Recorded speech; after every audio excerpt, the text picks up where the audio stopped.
Moja pia kati ya taarifa ambayo imeweza kuripotiwa saa chache zilizokwisha kupita siku ya leo ya Machi 20 ya mwaka 2025 ni kuhusu taarifa ya Bwana Vladimir Putin ambaye ni rais wa Urusi, ambako ameweza kuagiza kuwa raia wa Ukraine ameamuru waweze kuondoka katika maeneo ya shirikisho la Urusi.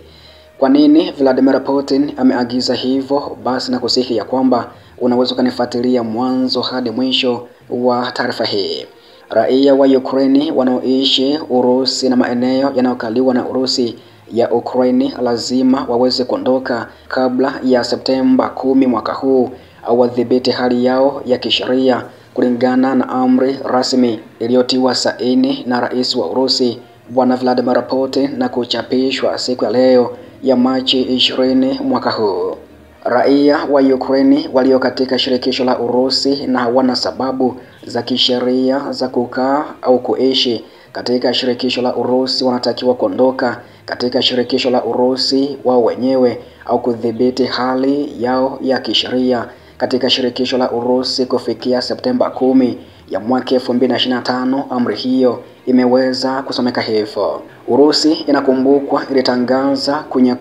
kunyakua Crimea iliyokuwa inakaliwa au inamilikiwa kikamilifu na Ukraine mwaka 2014, lakini pia Donetsk na baadaye ikachukuliwa pamoja na Luhansk, Kherson na Zaporizhia iliyokaliwa kwa njia haramu mwaka 2022, ikichukulia eneo huru la Ukraine kama maeneo yake yenyewe. Agizo hilo linakuja huku kukiwa na juhudi za Moscow za kueneza Urusi maeneo yaliyotekwa kwa kuwashinikiza raia wa Ukraine waweze kukubali pasipoti za Urusi au kuwalazimisha kutoka, huku wakijaribu kuwavutia raia wa Urusi kuhamia katika maeneo hayo. Hati hiyo inasema agizo hilo halitawahusu raia wa Ukraine ambao watasajili hali yao na Wizara ya Mambo ya Ndani ya Urusi ifikapo Septemba 10 mwaka huu 2025. Amri hiyo pia zaidi iliamuru raia wa kigeni na watu wasio na utaifa wanaoishi katika sehemu zinazokaliwa huko mkoani Donetsk, Luhansk, Kherson pamoja na Zaporizhia kuchunguzwa matibabu juu ya utumiaji wa dawa na magonjwa ya kuambukiza ifikapo mwezi Juni tarehe 10 mwaka huu, huku Urusi ikiendelea kushikilia takribani 1/5 ya ardhi ya Ukraine. Hatima ya mikoa inayokaliwa huenda ikawa mada kuu katika mazungumzo ya amani yanayotarajiwa kusukumwa na rais kutoka nchini Marekani Bwana Donald Trump. Rais wa Ukraine Volodymyr Zelensky alisema masuala ya eneo yatakuwa mojawapo ya vipengele vigumu katika mazungumzo hayo, huku akikataa uwezekano wa kutambua utawala wa Urusi katika maeneo yake ya Zaporizhia, Kherson, Luhansk na Donetsk.